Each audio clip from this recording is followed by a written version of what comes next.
So, hi everybody.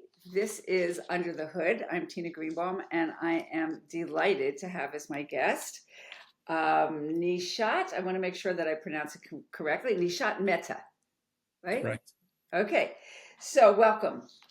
Thank Welcome to you. you. Thanks for having me, Tina. I'm looking forward to the conversation. Okay. So, Nishat is currently the Chief Executive Officer of Lexitas, right? Which is a leader in tech enabled legal services. And you have been hired, I believe, as the CEO and the president. Is that correct? Do I have that all Correct. correct? Yes. That's right. You've got a big Yes. job. Got a strong team. That helps. That absolutely helps in leadership, right? Yes, for sure. Without the team, we're doing everything ourselves.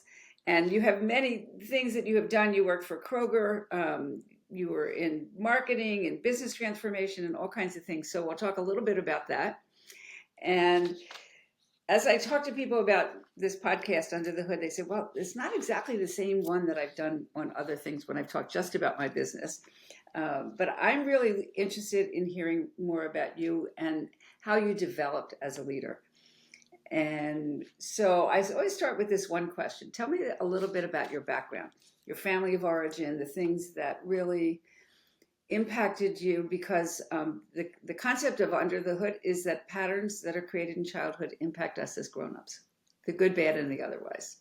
Excellent. No, I appreciate that. And to your point, yes, it's not often that I get to talk about my childhood in a situation like this. So I appreciate that. Born and raised in Southern California, son of immigrants from India, had an older sister. I think I give my parents a lot of credit for being quite different from each other and therefore giving me exposure to a lot. Both were professionals, father engineer, mother doctor. Mm. Mother was very much the stricter one in the household, the one that pushed me to probably some of the perfectionist tendencies that I might have today. More importantly, the importance of strong work ethic, Mm-hmm. practicing over and over again, whether it be piano or basketball or et cetera. Father tended to be the more laid back, but also the one that became my ethical North Star. Mm-hmm. Beautiful. Believed very strongly in treatment, how you treat people, how you make people feel the center of attention, how you live life always curious, looking for the things about everybody you interact with and what they know more than you, and therefore how do you learn from Beautiful. them. And so I give a lot of credit to both for a lot of what I hope are things that I find in myself today. Absolutely. Um, Absolutely. I am technical by trade, so Mm-hmm. computer science and math in terms of college education. Don't necessarily use much of that in my current. I haven't done any calculus or written code anytime in the last probably couple of decades. Uh-huh. But I would argue that in computer science in particular is more a way of thinking than it is uh, writing code, and this notion of finding a big problem and breaking it up into discrete pieces, optimizing each piece, and then putting them all back together is very much the way you code a complex video game. It's also, in my opinion, the way that you run a business. It's the way you plan a wedding. It's the way lots of things happen in this world, and In it's some the kind of logical fashion. Is that kind of what you're saying? that's right. That's right. And if anything, the real learning for me is that in computer science, every function you write acts and behaves the exact same way every time you run it. But when you run a business, one of the big sub components is the talent, the people, the opportunity to make them to improve them, to motivate them, and then their adoption of change. And that is not something that works like a Like a computer science machine. function. So that adds the that's the reason we come to work every day, and we can't just set it and forget it. Yeah, so it's such a beautiful thing to hear, again, as I do, I'm coming up to the third year that I've been doing this podcast, Wow. and everybody's story is absolutely phenomenal. But without a doubt, our early childhood, kind of the ways that we have been raised, sometimes in spite of our parents, we have innate abilities that seem to shine, but certainly the kinds of values that you were raised with um, are really, really important. Let me ask you this: on the other side of it, what were some of the patterns that you had to that got in your way? That you really had to kind of grow into and um, Yeah. So I think transform. I think that there are certainly a few. I think one is my first job was in a technical support role for a Mm-hmm. software company. It's a great way to learn the software. You get to hear from customers what's going wrong and then Mm-hmm. figure out how to solve their problems. I think there were two things that I took away from that. So one was I worked for an individual who knew the software better than me by Mm-hmm. definition. That was the reason why she was in the role. And as a result, as she would, you know, she was somebody that I would go to ask for some help. I couldn't solve the problem that a customer had raised, and she was very good at making sure that she never threw me under the bus. I could see how it would have been very easy for her to say, "Hey, why don't you just transfer them to me and I'll solve the problem?" But that does nothing for me. And so she Mm-hmm. was very good at guiding me, allowing me to take the win with the client when we solved the problem, even though I knew that she had effectively done all the work. Um, I know for me that was a big transition when I took on my first management role. Was in Right. general, first management roles are oftentimes a similar role. You're managing the set of folks Mm-hmm. that you once were an individual contributor on. And as a result, you're probably better than most of the folks on your team at doing that particular job. And it would become very easy to simply just take over, Right. but it both destroys any sort of motivation that your team has, and two, avoids the goal of you being the leader, which is to actually grow the capacity of the Right. team. So one of the things that you're saying, Nishat, is that she made it safe for you Exactly. to ask the That's right. questions. That's right. Exactly. And then taught me a lesson that would become really important as I stepped into manager roles. And certainly now in the role that I'm in, where I'm leading folks who are far better at their Mm-hmm. individual tasks than, or what they're responsible for than I ever could be, having to accept the humility that there are things I can't provide them input on because they just know more than I do about that particular topic. So that was a really big deal for me. And then I think the second thing is maybe an appreciation for, in whatever role I'm in, I need to know the work that gets done two, three levels below me in order to be good at my job. I have struggled working with managers who don't get in the weeds, who don't get into the details. And I found myself to be most effective when I can have a productive conversation with an individual that doesn't that starts from a common understanding of the complexity of what we're trying to solve for, and Mm-hmm. then goes from there. And so I have always been somebody that, both for myself as well as folks around me, push all of us to get to know the work that is done below us to a certain level of detail in order to be productive in the problem solving that happens in our Right. role. So that you're not siloed in some universe over there That's and right. leaving That's everybody else exactly right. to do the work, right? That's exactly right. And it worked. You Exactly. mentioned Kroger as a background. I would spend time in the physical stores, understanding how the stores are operated, even though my role was focused on data analytics around the Mm-hmm. loyalty card data that was being generated.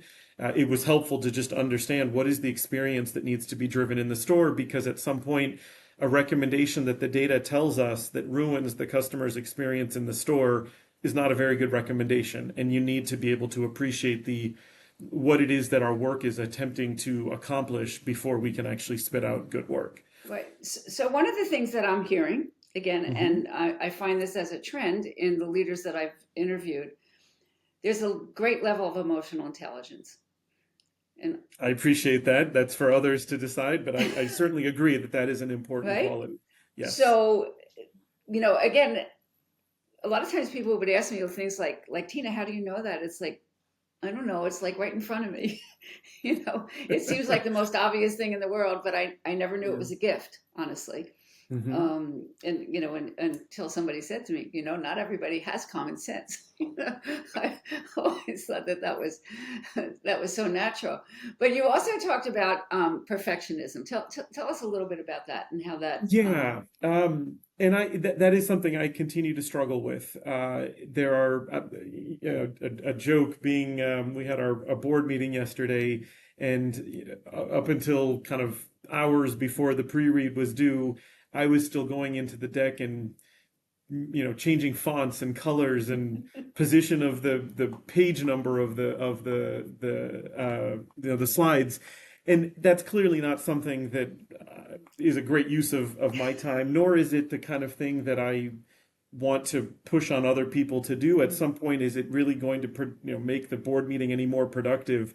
But I'm also a big believer. So for me, the challenge I've had and what I Mm-hmm. hope I've accomplished is to start to figure out where does the perfectionism matter and where does it not. Mm-hmm. And so for Mm-hmm. me, anything that leaves the company, any piece of collateral that leaves the company, including presentations to my board, do deserve some level of Mm-hmm. professionalism because it speaks to the care that we put on this content, which is ultimately what we want the outside to Right. see, Mm-hmm. versus the internal content. I don't need the Word document that circulates around a new initiative for, open for discussion to be properly formatted. Um, and so I think that's been the skill for me, or that I've still got to learn is Mm-hmm. what things I can let go and where I can lean into that and not Right. necessarily be embarrassed to be so OCD about some of these things. And I love the way you put that. Yeah, it's and I joke with my team that the common feedback that I hear from my team is the Oxford comma because Right.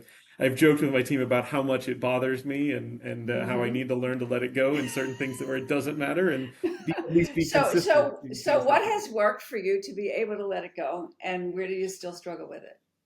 So I'm somebody that asks for feedback from my team Mm-hmm. very often. I think it's a at some point I never want to. I guess not at some point. I never want to have reached a pinnacle of my learning, of my career, of my Mm-hmm. position. And the only way at this point in my career that I'm going to learn from is feedback from my direct reports, and feedback from my board. But let's face it, it's a little bit more uncomfortable to ask for feedback from your board, and there's biases that come into that. Yes. So for me, the best feedback is from my team, and I will frequently ask them or I feel like I've set up an environment where they are comfortable providing that feedback, and then it's my responsibility to show them that I listen to it, or else I won't get any more of it. And so that's probably what helps me understand that just because I think it's the right thing to do, if my team doesn't, then they Right. probably have a greater say in the way I go about things going forward than I do. So, the way I like to put it, Nishat, is that everybody knows your blind spots.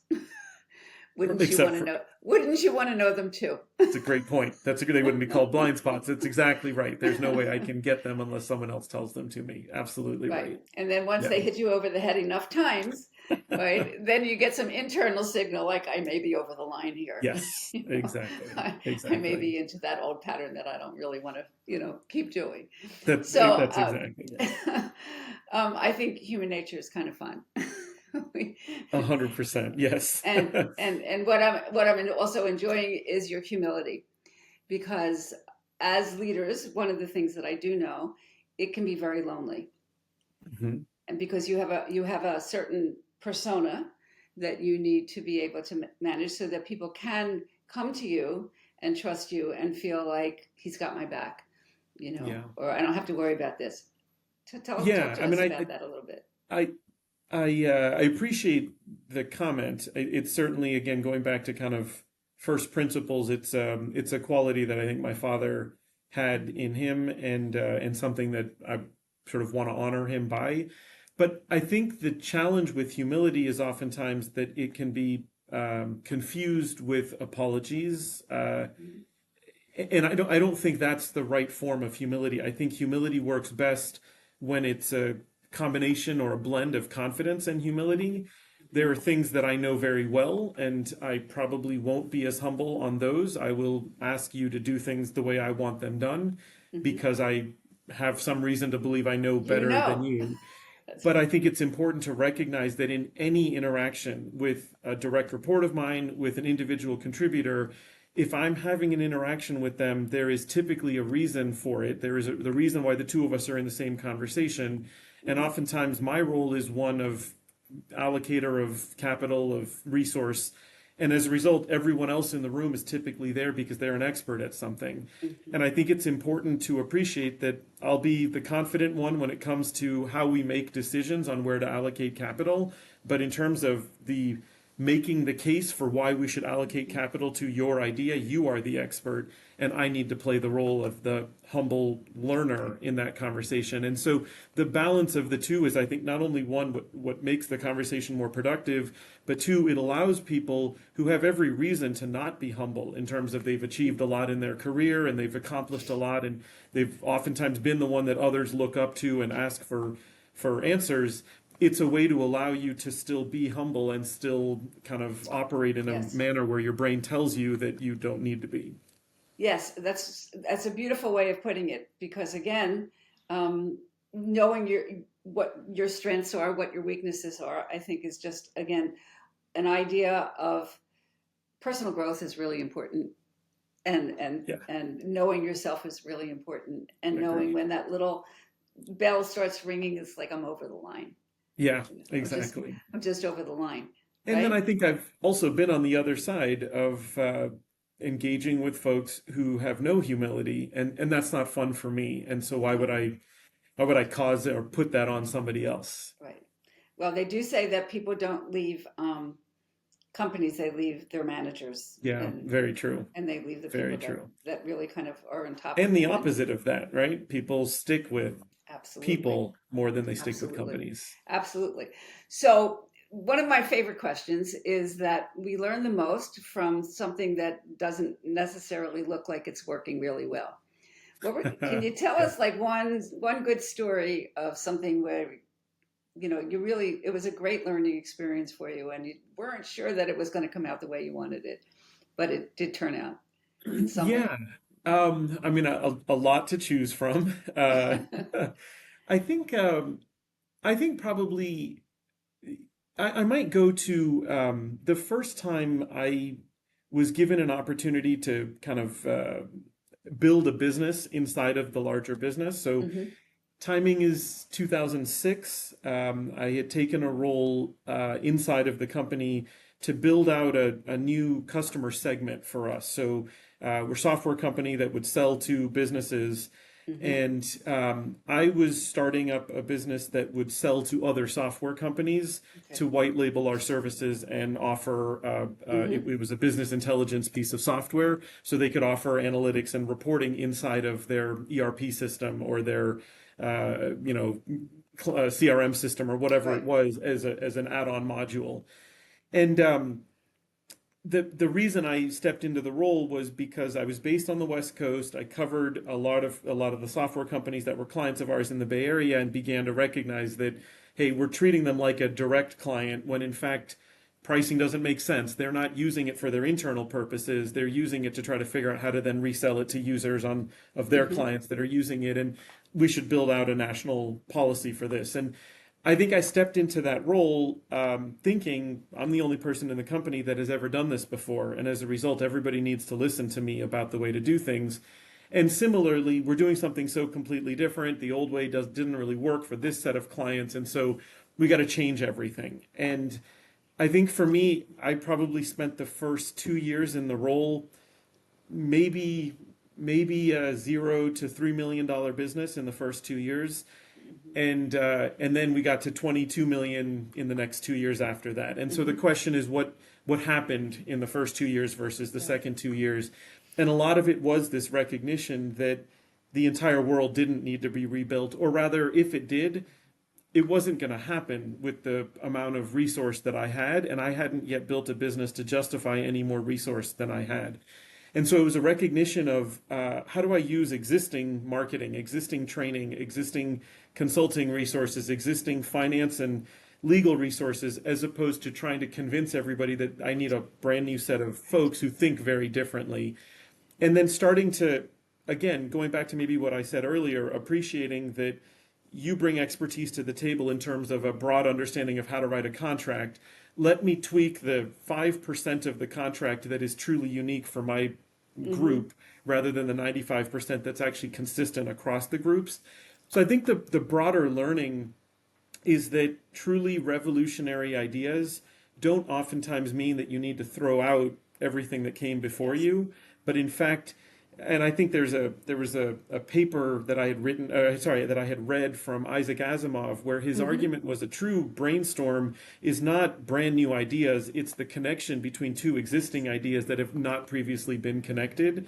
And to me, I think that was a really sort of important turning point, is this recognition that revolution doesn't come from something that's never been seen before, but rather taking things that have I already love been that. built and then just tweaking them with a new idea that hadn't previously been thought I of. love that. One of my favorite sayings is the answer to the dilemma is outside of the dilemma itself. Yeah, very true. There's a third way, I you love know? that. Yeah, I love that. That's great. So whenever I get stuck, that's kind of where, I got it this way or this way, the change, no, Yeah. nobody's listening. Yes, exactly. This is my way, and That's so right. there's always that other answer, which Yeah, again agreed. is so helpful having other people kind of give us ideas. But you also brought up the idea of change in organizations. It's the one Yes, thing that we can count on, that that's change is always happening, that's and yet right. it's one of the things that people resist the most, Correct. Exactly. right? So, which leads me to my some of my last questions is, how do you manage, or let me put it this way, what are some of the greatest challenges when it comes to people and conflict and that is so inevitable in Yeah. working with people? So so I have a phrase that I use with my team and new employees that come on board. I share this with them, which is the only expression that doesn't make sense is that doesn't make sense. And what I mean by that is we're rational people. If we disagree about something, we're still rational. And as a result, what you say, what you believe is makes complete sense to you and vice versa for me. And so when we disagree, two rational people disagree, there must be something else that one of us doesn't understand, which is Mhm. causing us to disagree. And so my comment to the team is that you're forgetting the most important two words on the end of that sentence, which are to me. Mhm. That doesn't make sense to me. But the removal of those two words changes from a very passive aggressive statement that is, you're the idiot. Why don't you go off and find out why you're wrong? And when you're done, you can come back and we can continue the conversation, Right. to a more humble, I actually am not understanding how we're such at odds, because normally you're a rational individual and normally rational individuals find common ground. So can you explain to me what assumptions you're making that, and you sort of peel back the onion eventually till you find out what it was that Right. caused us to disagree. You've And that actually could kind be Yeah, you have actually said it is the essence of conflict. It is correct. Exactly. absolutely the essence of conflict. That's right. And We we may don't reach a understand each other. exactly. And we may reach a conclusion that the thing we disagree upon is a childhood belief that, you know what, I'm not going to change, you're not going to change. But at least at that point, let's respect each other and then Hmm. just realize that we've reached an outcome that is different Right. based on upbringings.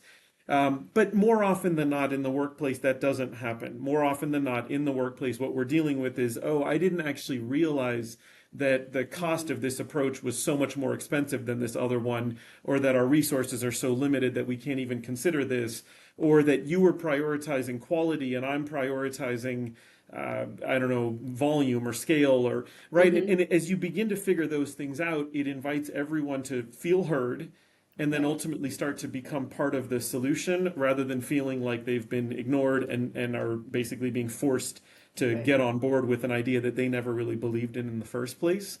And so to me, I think that's the best way to resolve conflict, ultimately build consensus, and then from there, I mean, humans can accomplish a lot when you accomplish those two things. Absolutely. And so, what happens in your workplace when people don't come on board like that? It's a good question. I mean, I think at the end of the day, all options have to be on the table. And so Hmm. I think the first and foremost, and this may be, wouldn't surprise me if some of my previous managers find this a weakness in me. I'm probably somebody that leans into helping people excel in the organization versus moving them out of the organization. Hmm. Again, some would That argue that's that your I dad talking, right? that's very fair. That's very fair. Right? If I can't mentor you to a place where you're productive, then we've both failed, and I don't fail. So I got to Hmm. just keep trying harder and learning opportunity for me. But I think that is something where I heavily lean in. I think there's sort of three options for me. So first Hmm. is I've got to give you a chance to understand and make sure that we're aligned to the area of opportunity Hmm. that I have for you or that you have for me, and that you're given some reasonable period of time to address it once we've aligned on it. So that's kind of bucket one, and frankly, that's oftentimes the longest amount of time. That's, a Right. couple of months in order to truly evaluate someone. And frankly, as you get more senior, it takes longer to evaluate Right. the kinds of things that we're trying to change at that point. I do think there's a really important bucket too that is oftentimes bucket three is the obvious one, which is you let someone go and Right. you hire somebody else who better fits with what you're looking for in that role. I think we oftentimes think that there's only those two buckets, and I think the middle bucket is very much the everybody has skills and they have flaws. And so many roles in a company mean that there's a very good chance that you can find a role that accentuates skills and either completely avoids or drastically minimizes the flaws. And so the moment I realized that a flaw may be too strong of a word, but a flaw is not going to Yeah. get changed anytime soon. For Right. me, there's a lot of creativity in figuring out what are your strengths. Let's start there. And then what are the kinds of roles that accentuate your strengths? And let's figure out how to put you into those roles.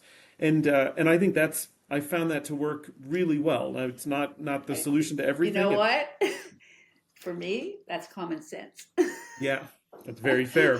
That's very fair. But not common practice. As somebody Yes. said to me, a lot of the things that we're talking about are common knowledge, but they are not necessarily common practice. Yeah, I think And that's very fair. right, and you bring out so many fabulous points, Nishan, of really kind of why I do this, and really my passion in working with leaders, because the things that you talk about are the things that actually work.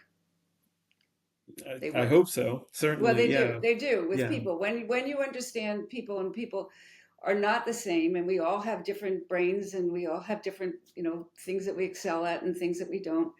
Um, is a higher. It's sort of a higher level of thinking. We might not think that, but it's true. Really, kind of expanding your level of knowledge as a leader about people, because Yeah. that's what you're doing, is you're leading people. You No, know, I think that's I had fair. a client who was the CTO of a tech company, and he said to me, "I don't need your help with the tech." Yeah, exactly.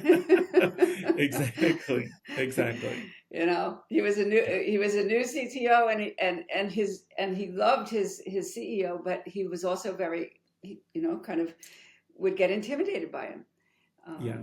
and just kind of working that out, and then working with many of the other things that you're talking about. So There's a go ahead. there's a really good analogy here. So I'm a huge basketball fan. Me Grew up in too. Los Angeles in the '80s. Hard not to be with the Showtime Hmm. Lakers. And I think about very strongly the late '90s. The story the Lakers have Shaquille O'Neal and Kobe Bryant on their team. Clearly the beginning of what would become a dynasty, but just couldn't get past first, second round of the playoffs for several years.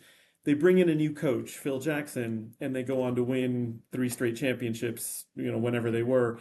And if the player personnel wasn't all that different, for contractual reasons, Phil Jackson didn't have the ability to come in and just fire the team and hire new players. Right.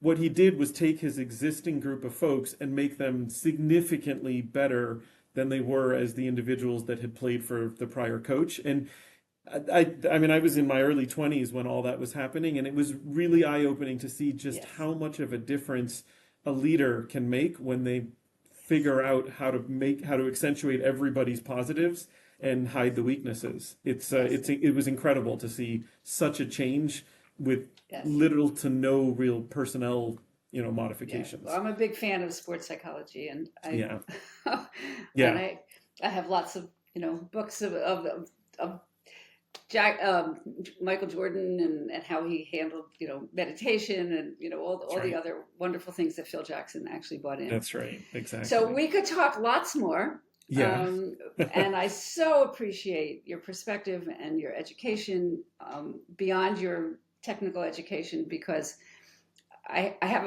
I'll just tell this quick little story. In one of the talks that I do, I have a triangle, Hmm. and I ask people, You know, how many people have spent years getting their education? And everybody raises their hand, you know, the PhDs and this. And how many years have you spent and how much time have you spent putting that strategy into your business life? And everybody raises, you know. And then how many people have spent that much time on the mental side? Yeah. And then all the hands go down, you Exactly. know, right? It, But the mental side drives everything, yeah. right? Couldn't All the agree things more. that you've talked about and all the things about understanding people and supporting them and helping them to be the best that they can be, that doesn't come from your computer science education. Or maybe it does. Sure. Maybe you've Yeah. translated it, No. right? Because those are transferable skills. But Yeah. anyway, that's my Yeah. that's my spiel. Completely agree. Completely agree. So I want to thank everybody for listening. And Nishan, you can find him on all the notes that we have. And I appreciate, again, him coming on. And you've got a lot to learn from him. Thanks so much. Thank you.